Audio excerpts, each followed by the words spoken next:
I'm Alice. And I'm Brett. And this is the Prosecutor's Legal Briefs.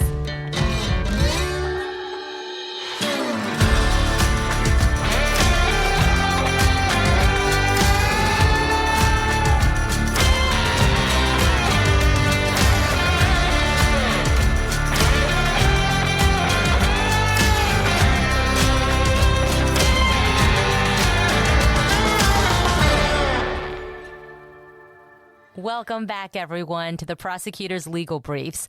I'm Alice, and I'm joined with my perplexing co-host, Brett. Well, hello, Alice. Perplexing. That's an interesting one. Usually that's the way we describe the mysteries, not our co-host. But that's okay. You know, this is your show. Well, I actually think you are a perplexing character, and I think all our fans think that too.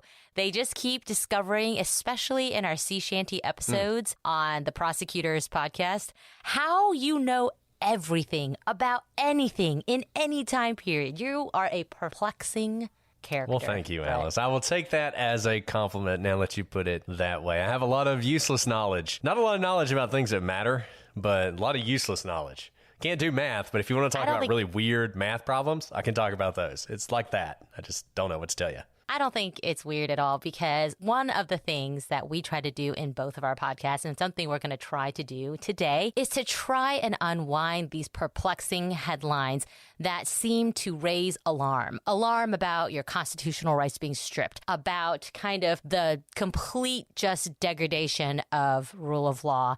And we don't really know, based on these perplexing headlines, whether to worry or not, based on Supreme Court precedent. So we thought, why not? Let's delve into it. You know, Alice, I don't know what we're going to do now the Supreme Court's done handing down decisions. I mean, this is like just a gold mine. They just keep giving us new things to talk about. So we'll just have to stretch it out as long as we can, I guess. I guess so. I mean, I don't think you guys know exactly what we're going to talk about today, but I think you're going to love it, because we heard from lots of you.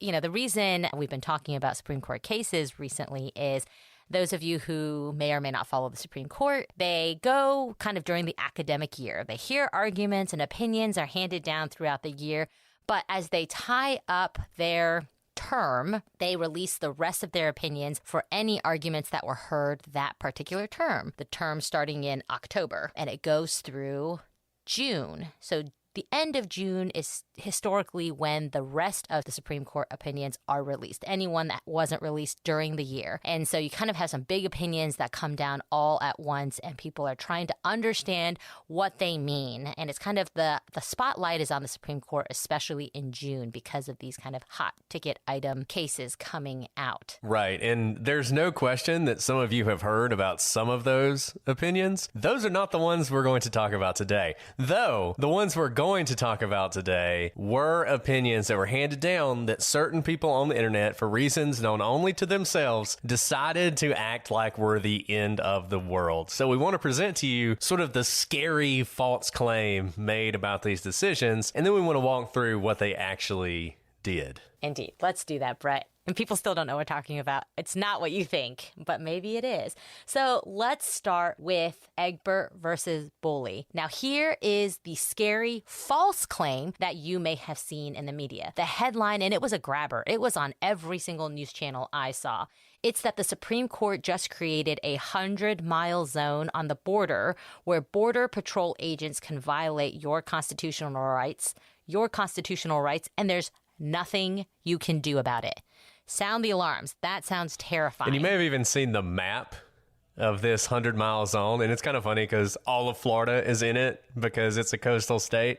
So everything in Florida is 100 miles from a border, but it's like this map. It's like 90% of Americans live within these 100 miles, and Border Patrol agents can just come into your home and search it with no reason anytime they want to because of this Supreme Court opinion. And shockingly, I know you'll be surprised, that is not actually what happened. And I can understand, though, because if you just look at the headlines, you can't really understand what it's talking about. But what does the opinion actually say? First of all, as with all of the cases we discuss, all opinions are public. You can find them online on the Supreme Court's website. Many different websites like SCOTUS blog will also kind of link you to the opinion. So these opinions are there for you to read. And they are not difficult to understand, but sometimes if you don't have a background in the subject area, it can take a little bit of background knowledge to get you up to speed. But we're here to do that work for you, but we also encourage you to read the cases yourself. Here's the truth. Where does this 100-mile, no constitutional rights zone come from? Well, the 100-mile enforcement zone wasn't actually created by the Supreme Court, and it wasn't created this year. This zone comes actually from a law passed by Congress called the Immigration and Nationality Act, which was passed in 1952. So it's actually been around for about, 70 years? And it allows agents to search your vehicles within 100 miles of the border without a warrant during immigration enforcement action. This case came up when someone living close to the Canadian border who was involved in smuggling people into the United States claimed he'd been assaulted by federal agents. And he wanted damages. Damages is another word for money under something called a Bivens action. Bivens being the Supreme Court doctrine. And the thing that both cases we're going to talk about today have in common is they're really about money. They're about whether you can sue somebody for damages or not. That's what they're about. So, it's so funny because you see this, like they created this thing and they gutted that thing. And really all they're saying is this new thing somebody tried to do where they're going to sue for damages, we're not going to let them do that. That's what they're saying. And that's what they're saying basically in both these cases. So a Bivens action, like what is that? What does that even mean? So here's the thing that you may not know. Ordinarily, you cannot sue the federal government or its agents.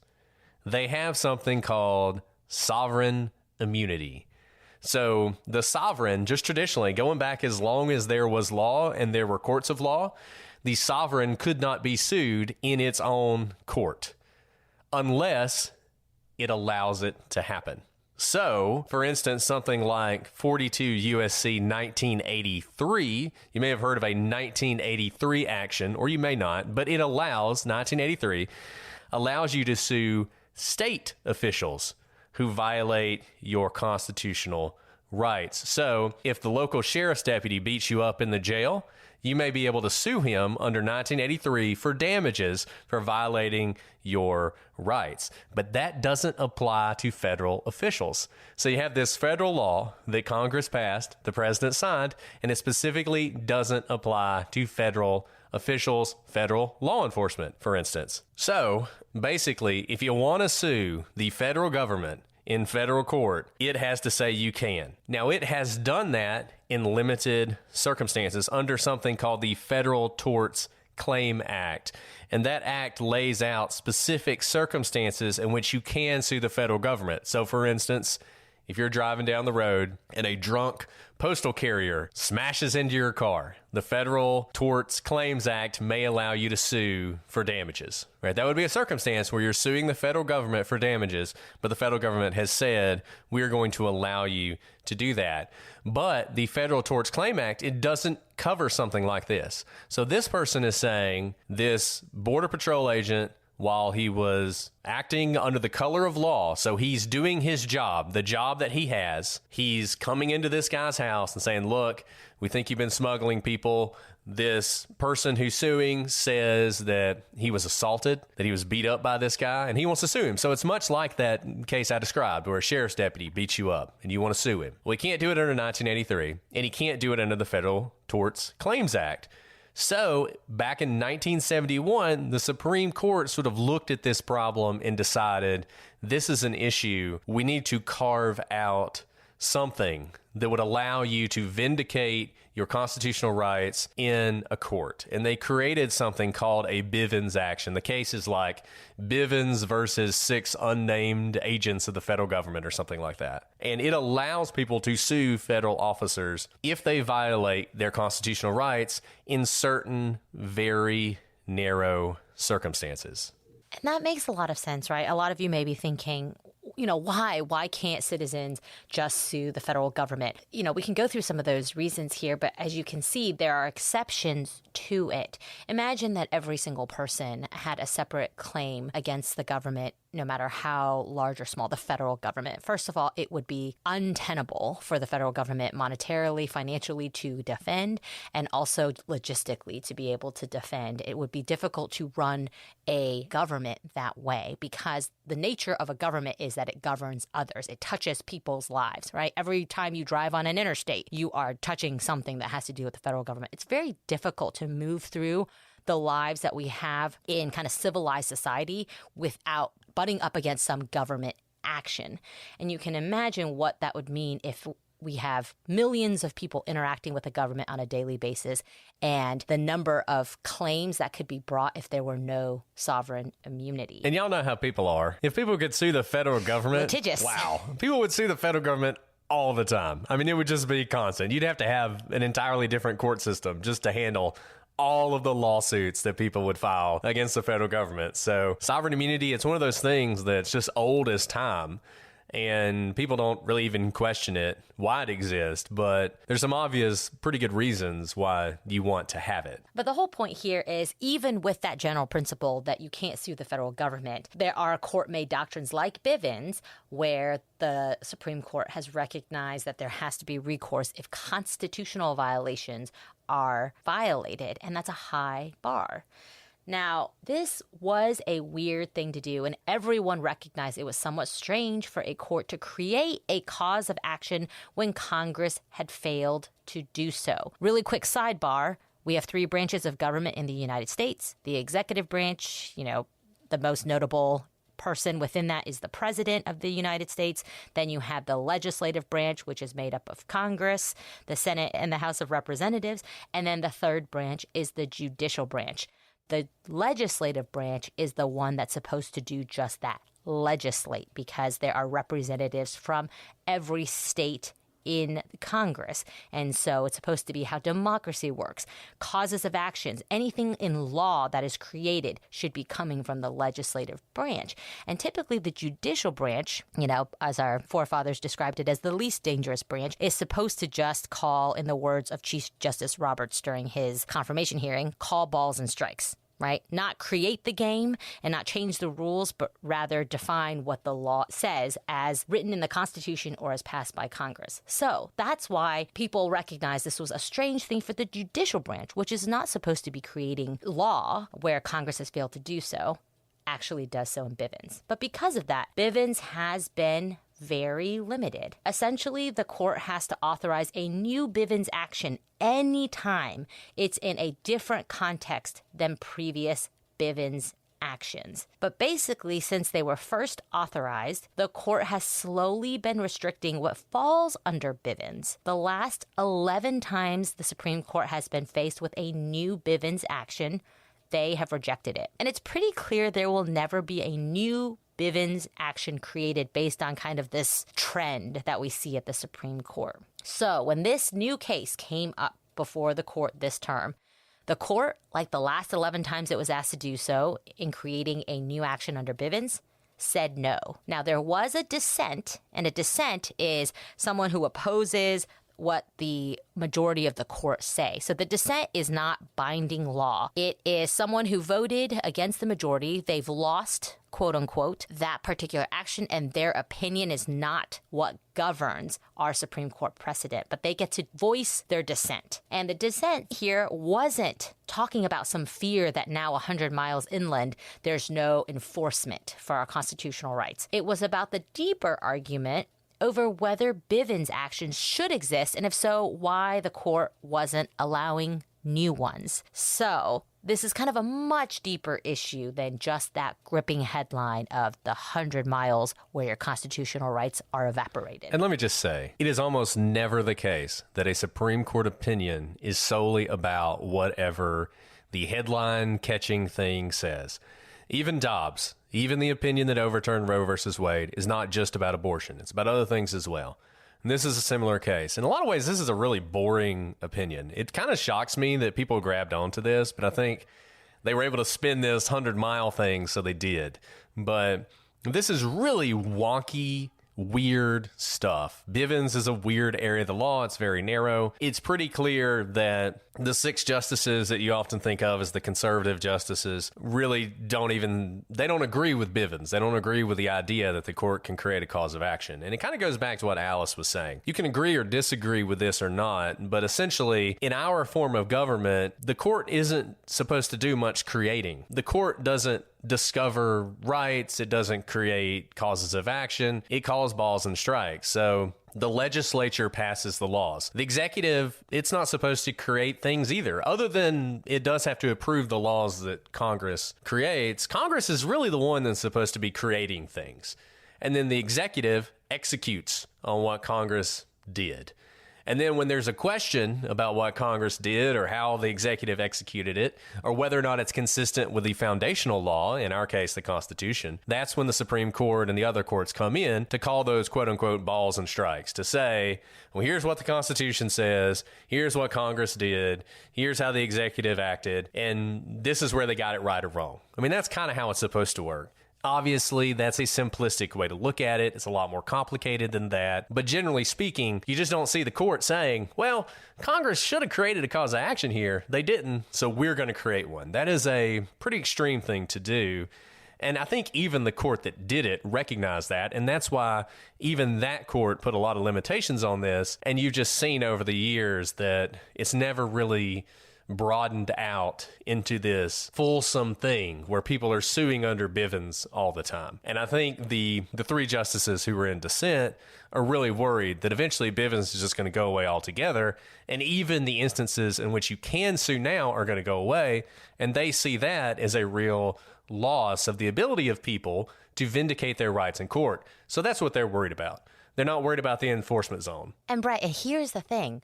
What the dissent is saying is they are saying something that I think gets to the heart of a lot of people, and people may be worried. What if you can't be vindicated if your constitutional rights are violated by the federal government? That is a very real concern. But here is the answer to it. Here is the Democratic answer. Just because the Supreme Court is not creating a right, and because they cannot create a right, Congress can. So let's say that Bivens no longer exists as a Supreme Court doctrine. Congress can create the right, the cause of action, and they have before under the FTCA and other laws as well.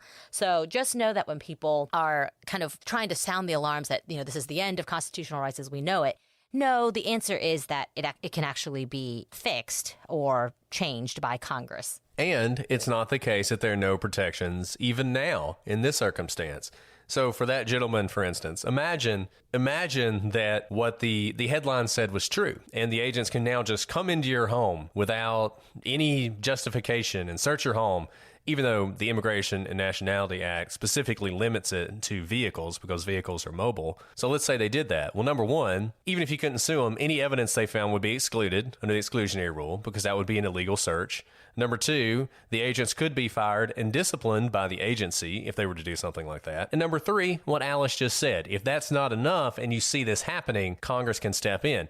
A really good example of this is the Lilly Ledbetter Act. So about 15 years ago, probably, there was a lady named Lilly Ledbetter who discovered 30 years later that she had been discriminated against in her job, and she wasn't being paid what she was supposed to be paid, and she wasn't being paid that because she was a woman. She filed a lawsuit and went all the way to the Supreme Court, and the Supreme Court said, look, totally unfair what happened, but under the statute, you could only get damages for a certain period of time, and since you didn't discover this until 30 years later, and it was all very technical, you can't get the damages you should get. So they said that. Congress immediately passed a piece of legislation called the Lilly Ledbetter Fair Pay Act, which addressed this very problem and ensured that it wouldn't happen again and ensured that people like Lilly Ledbetter could get what she deserved. That case goes all the way to the Supreme Court. Somebody challenges that statute, and the Supreme Court says Congress has acted, it's fixed, right? And that really is the way it's supposed to work. And it's the way it should work. In this case, if you think that there's not enough protections for people who live in this 100-mile enforcement zone close to the border.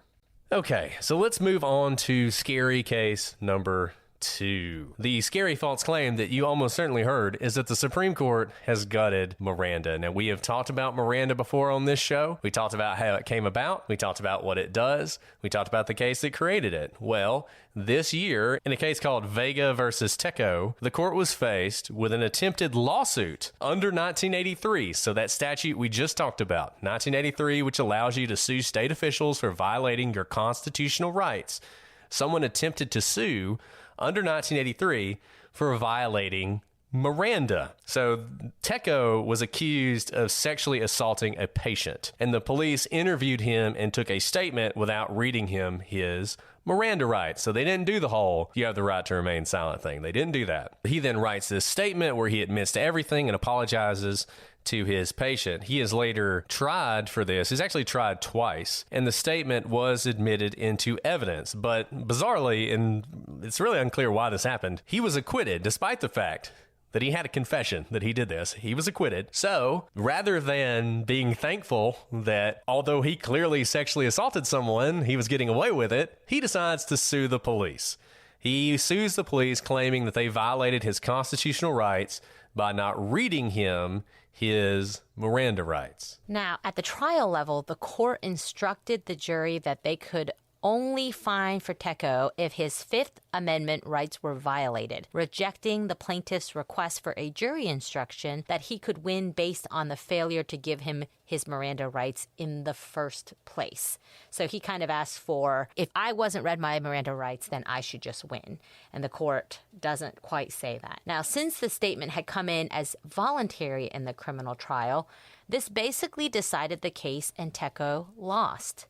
He appealed to the Ninth Circuit, which is the Court of Appeals, although recognizing that Miranda was a prophylactic rule, nevertheless found that the district court should have given the requested instruction and allowed the violation of Miranda to serve as a basis for a cause of action. So remember what we talked about when we talked about Miranda. It's not a constitutional rule. It's not in the Constitution that you have to be read your rights. There's nothing in the Constitution that gives you that right.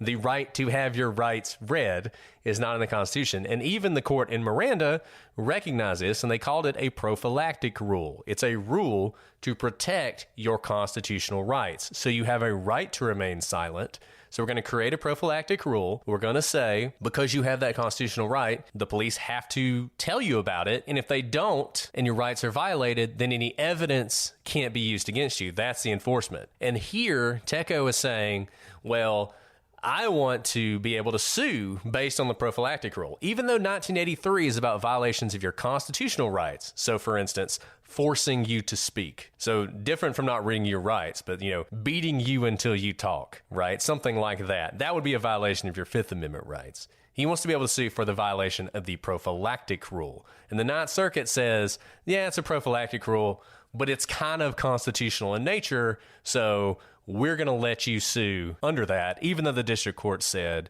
no.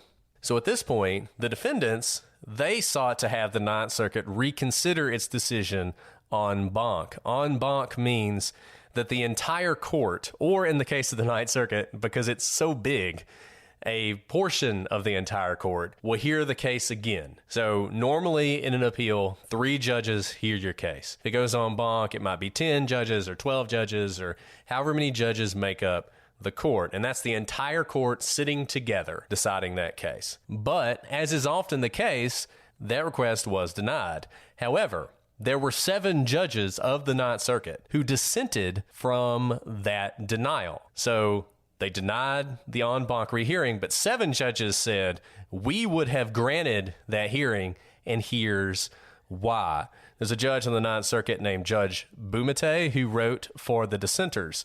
And Bumate, after noting that most Americans could recite the Miranda warnings by heart, then makes a statement that while true of many people, is probably not true of the listeners of this podcast. Here's what he said. But few, I venture to guess, can identify the origin and nature of the warnings. Is Miranda a right mandated by the Fifth Amendment's self-incrimination clause? Or are the warnings prophylactic rules created by judges to safeguard the people's rights? Now, of course, all of you know the answer to Judge Bumate's question because you are very educated and have listened to our podcast before, because the answer, of course, is the second one, that the Miranda rights are prophylactic rules created by judges. It is not baked into the Fifth Amendment within the Constitution. Now, to reiterate this point, Judge Bumate created a nifty chart. On the left are the cases calling Miranda a prophylactic rule. On the right are cases calling it a constitutional right. The left column is full to bursting of case sites calling it a prophylactic rule. The right column, nary a citation calling Miranda a constitutional right. And this chart does the job that Judge Bumate is attempting to make, which is that he writes, the court has described Miranda warnings as prophylactic at least 21 times and called them a constitutional right 0 times. And because Miranda itself is not a constitutional right, Judge Bumate and the other dissenters argued that it could not serve as a basis for a 1983 action. So when a court dissents like this from a denial, it sends a message to the Supreme Court. We've talked about before. Supreme Court only takes 75 cases a year, 80 cases a year, not many. But when they see a dissent like this, oftentimes it sort of spurs them to action. And this strong dissent did spur the Supreme Court to take the case. And their opinion is essentially, yeah, what that guy said, which is pretty rare. The Supreme Court doesn't usually name check lower court judges in their opinions, but they did here. They specifically cited Judge Bumate and how he explained this in the majority opinion. And the court explained what you guys all know, that the enforcement mechanism for Miranda is exclusion, not a suit for damages. The alternative interpretation wouldn't work for at least 2 reasons. First, the obvious. The statute allows for lawsuits based on constitutional violations, and having your rights read to you isn't a constitutional right itself. And second, you'd have circumstances like this one where the statement came in, signifying that, in fact, the right to self-incrimination was not violated. The statement itself was voluntary, even though the Miranda warnings weren't given. And yet, the fact of not reading the rights would still allow for a lawsuit, even though no constitutional rights were violated. So, if Judge Bumate is listening, and I'm sure he is, as you know, I'm sure all judges listen to our podcast, good work. Yes, good work, Judge Bumate. Now, I hope that clears up some of the recent headlines we saw that caused a lot of people to be alarmed and unclear about what it meant for their own constitutional rights. These 2 cases, honestly, I wouldn't have picked them to be the blockbusters of, kind of the news circuit, but they certainly got their airtime. Of course, there are some other heavy hitters from this term. Maybe we'll cover them, maybe we won't. But we wanted to clear up these 2 particular cases because they are important in you understanding your constitutional rights. And now you can kind of spread the word and let people know, when they should be alarmed, when they shouldn't be alarmed. And also, if they are worried about constitutional rights or about perceived loss in rights, what the fix can be. So I hope you've enjoyed this, most recent episode of the Cold Water Prosecutors, because here we are making these sexy headlines be not sexy anymore. What can I say? Yeah, exactly. And, there's just a couple things I want to say. Number one, I don't think you can see these headlines and not think that people are trying to mislead you, because I think they are. And number two, that this is not part of some effort by people. I get it. The Supreme Court is super controversial right now, and a lot of the things it's doing are super controversial. But I think there's an effort to make it seem like everything the Supreme Court does is this huge deal. It really matters, and it's so terrible. And look, Dobbs is a big deal. I think everybody knows that. These cases aren't. People made it sound like your Miranda rights were gone forever on the basis of this. And what happened was a guy had a creative argument for why he should get some money, and the Supreme Court said, nah, not going to happen. That's all that happened. Miranda itself remains exactly what it's always been, which is a non-constitutional prophylactic rule that prevents evidence from coming in against you when it's not adhered to. That's what it always has been, and that's what it remains. There are dissents in these cases. And one thing you got to remember about dissents are done for a specific reason. And a lot of times they're worded in a specific way, and they are looking to spur action. There's sort of two types of dissents. The first is a dissent that maybe one day can become the majority. So it's a dissent that says, look, this is wrongly decided right now, and I hope one day somebody will fix this. Think about Plessy versus Ferguson, which is a 7-1 decision of the Supreme Court saying that the Equal Protection Clause does not equally protect people. And there was only one justice who said, nah, I think, it pretty clearly does, and this is pretty clearly wrong, and hope somebody will fix this one day. And 60 years later, in Brown versus Board of Education, they did. And that was the purpose of that dissent. Then you have dissents where they're really kind of policy dissents. Somebody was asking about our second episode where we talked about habeas, and they said, well, what do you think about Justice Sotomayor's point that because of the majority's decision, you can have somebody who had ineffective counsel at the trial level and ineffective counsel at the habeas level, and it's like they never had effective counsel.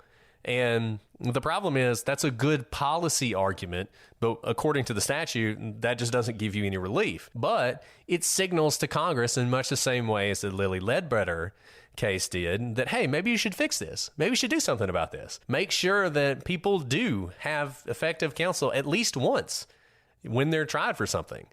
And that can also be the purpose of a dissent. So you see dissents in these two cases, but they're not saying, oh my goodness, the world is falling apart. Miranda doesn't mean anything anymore. And now people can just come into your home within 100 miles of the border. That's not what they're saying.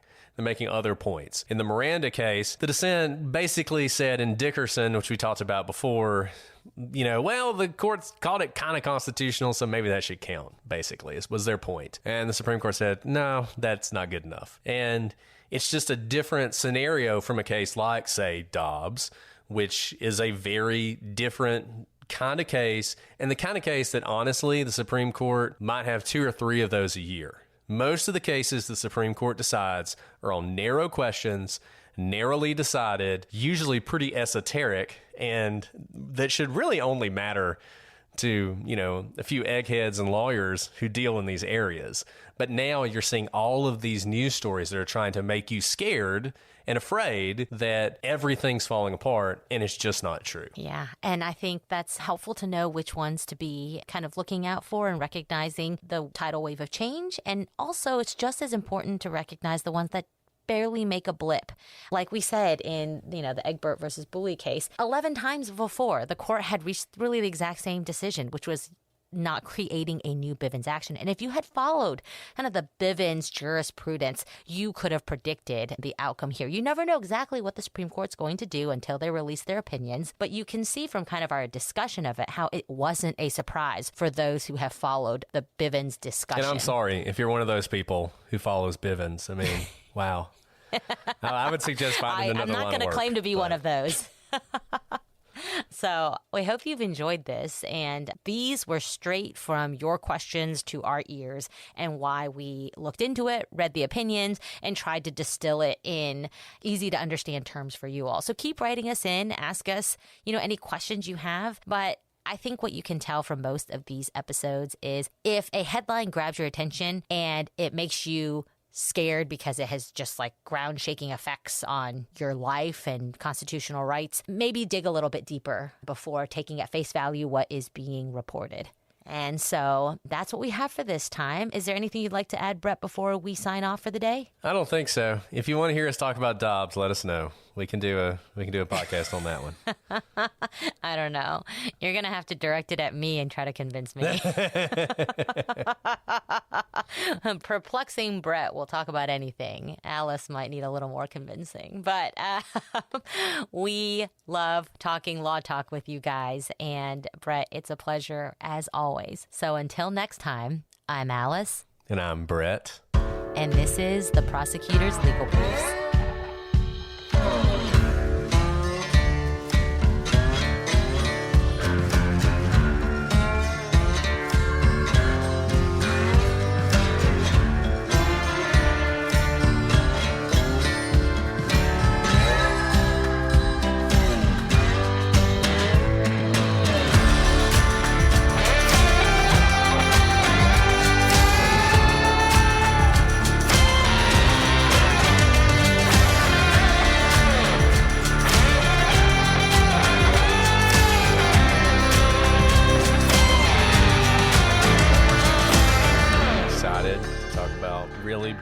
Supreme Court cases. People tried to make sound really exciting. I'm going to go with Egbert v. Boulay.